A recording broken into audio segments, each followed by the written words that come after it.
ghibah adalah gunjing. Apa itu gunjing? Menceritakan aib yang ada pada seseorang yang dia tidak suka untuk diceritakan. Ya, dasarnya itu ada sama dia. Jalannya pincang, omongannya cadel misalnya, apalah, ada aib apa saja pada diri dia. Dia tidak suka, kalau kita ceritain pasti dia marah. Maka itu namanya ghibah, dan ini tidak boleh. Hukumnya diharamkan dalam Islam dan termasuk dosa besar dan penyebab siksa kubur. Oleh karena itu teman-teman, tidak perlu menceritakan apapun tentang orang kecuali kebaikan. Kalau nggak ada yang sudah, jangan diceritain. Nggak usah ikut-ikutan. Kalau tidak ada pada dia lebih besar dosanya, karena fitnah. Kalau ada ghibah, kalau nggak ada fitnah.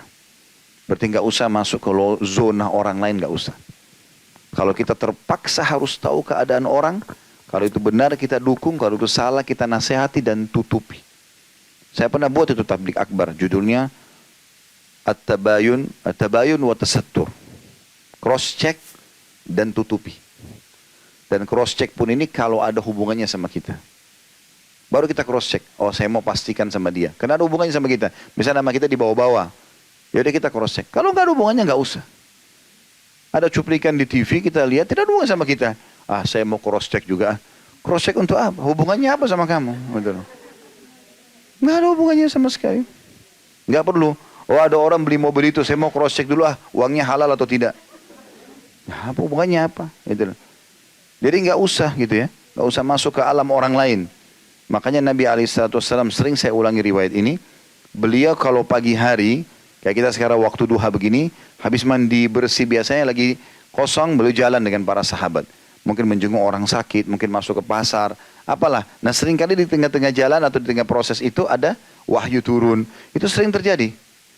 Maka Nabi SAW kalau habis mandi segala macam sudah rapi, mau keluar, begitu buka pintu banyak sahabat depan rumahnya. Yang paling pertama kalimat Nabi, jangan ada yang ceritakan aib sahabatku. Saya ulangi, jangan ada yang ceritakan aib sahabatku, karena aku ingin bertemu dengan mereka dalam kondisi lapang dada. Kita sekarang buka pintu langsung, udah tahu belum? Telepon, udah tahu belum? Langsung yang pertama itu, buka gosipnya orang. Assalamualaikum, tidak, gitu kan. Cerita apa yang bermanfaat, tidak. Tanya kabar, enggak, langsung. Ya. Jadi luar biasa campur urusan orang. Ini bahaya, ghibah ya. Kalau Bapak Ibu dengar orang menceritakan, apalagi kalau baru kenalan ya, baru kenalan sudah mulai cerita tentang aib suaminya, aib istrinya, pekerjaannya, berarti tidak layak jadi teman itu. Kalau dia sekarang ceritain suaminya yang sudah 10 tahun sama dia, maka kita yang baru berteman 2-3 hari nggak diceritain. Diceritain sama dia nanti. Emang sudah begitu. Kalau kita ketemu sama orang, dia berbicara hanya yang bermanfaat saja. Kalau dia bicara ilmu, nasihat, pendidikan anak kah, masalah bisnis kah, masalah apalah, sukses rumah tangga, banyak yang bisa dibicarakan yang bermanfaat. Kenapa harus masuk ke zona yang tidak perlu? Gitu kan? Nggak usah. Dan jangan bilang, ini sering terjadi Bapak Ibu sekalian.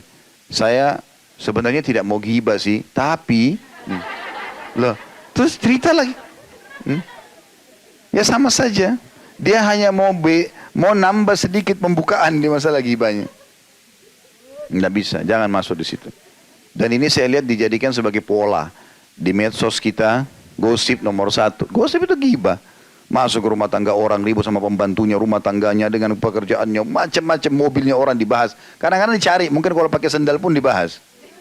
Kenapa pakai sendal merek itu, kenapa begini dan begitu. Ini jadi masalah. Saya pernah ketemu dengan salah satu tokoh masyarakat, dia bilang, sampai pada tingkat meludah saja dinilai. Mungkin orang jalan dilihat, depan pintu dilihat, di mata-matanya dari jarak jauh. Ini orang keluar mau kemana nih arahnya, diikutin. Untuk buat info saja, berita. Ini semua nggak benar, dalam Islam tidak boleh. Makin kita tidak tahu sesuatu, maka jangan dicampur tahu. Nggak usah. Allah Subhanahu wa ta'ala sudah mengamanahkan di pundak setiap orang di antara kita 2 malaikat yang tidak pernah tidur. Ngawasin terus. Nggak usah kita yang campuri urusan orang. Sekali lagi kalau kita lihat ada aib, maka tugas kita luruskan. Kalau itu benar kita dukung. Kalaupun kita sudah luruskan, nasihati, tutup. Supaya dapat pahala ya. Terus sudah tahu fulan tuh, saya nasihatin tuh. Kan jadi hilang pahalanya. Nggak usah. Udah nasihatin orang antara kita sama Allah SWT. Para ulama salaf salih dulu, kalau mau nasihatin orang, dia tidak kenal. Dia datang mendekat lalu dia mengatakan, saudaraku, saya mendapat informasi, karena dia merasa dia sampai di bawah namanya. Maka dia ada urusan sama dia, mengatakan, telah berita begini dan begitu. Nasihat saya bertakwalah kepada Allah, harus begini, harus begitu, harus begini. Selesai. Kata orang-orang yang diberikan nasihat, saya mendengarkan suara itu dengan nasihat itu seperti sebuah air sejuk di musim panas. Karena nasihatnya bertakwa sama Allah, hati-hati dengan siksa kubur, hati-hati dengan siksa neraka. Bagaimana kalau orang itu begini dan begini, bagaimana kalau kau di posisi dia. Setelah selesai dia bilang, begitu saya balik, saya lihat orangnya tidak ada. Udah hilang. Dia cuma nasihatin, dia pergi. Nggak butuh apa-apa. Jadi orang tidak ada masalah dunianya karena dia berpikir bagaimana mendapatkan pahala. Sekali orang yang nasihatin dia baik, maka sudah didapat pahalanya, kan begitu. Itu yang mesti kita lakukan. Jadi tinggalkan semua ini. Bahaya sekali. Ghibah ini yang sekarang sudah seperti menjadi sebuah makanan ya. Ya, seperti sudah orang gibahin suaminya sendiri, istrinya sendiri, anaknya, segala macam hal. Ya, pembantunya lah segala macam. Ada orang pernah interaksi sama kita teman-teman, dia punya kekurangan, dia udah berhenti, udah biarin aja sudah, dia berhenti selesai, udah jangan dicampuri lagi. Dia mau bicara apa terserah dia, pokoknya kita sudah tidak ada. Intinya kan mudaratnya kita sudah selesai. Begitu orang mukmin. Udah roda kehidupan harus berjalan, jangan sibuk urus terus masalah itu. Ada orang dibawa masalah, dia pernah masalah sama pembantunya 10 tahun sudah berhenti, pembantu itu masih diceritain sampai sekarang.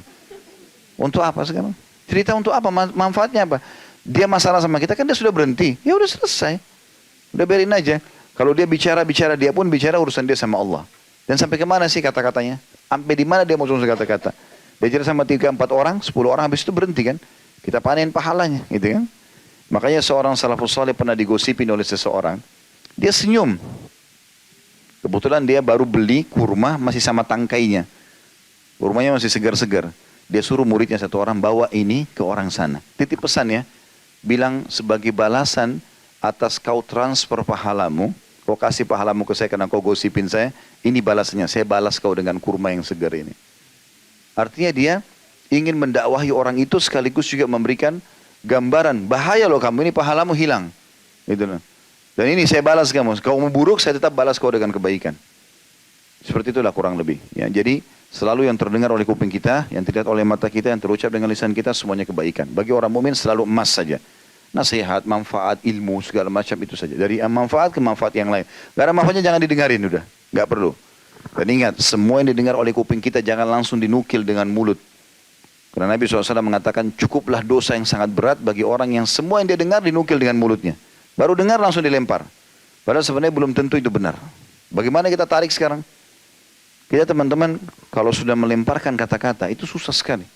Selama masih di lisan kita, maka masih milik kita. Kita bisa telan kembali, nggak usah diucapkan. Kontrol diri. Tapi kalau kita sudah ucapin, ini luar biasa. Pepatah bahasa Arab mengatakan, kalau kau titip sama orang emas, pastikan tidak akan bertambah. Tidak mungkin, bahkan bisa berkurang kalau kita titip emas. Tapi kalau kau titip kata-kata, pastikan akan bertambah. Ini kita cerita satu paragraf nih sama dia. Dia nanti cerita sama temannya itu 2 paragraf. Ini 10 orang 10 paragraf, jadi satu buku nanti. Padahal cuma kasusnya cuma kecil. Tapi jadi besar gara-gara itu. Ya. Efeknya besar. Dan itu dimaksud dengan ghibah teman-teman sekalian. Dan Allah sebutkan dalam surah Al-Hujurat itu. Ya, selalu dibaca itu surah Al-Hujurat ayat 10 sampai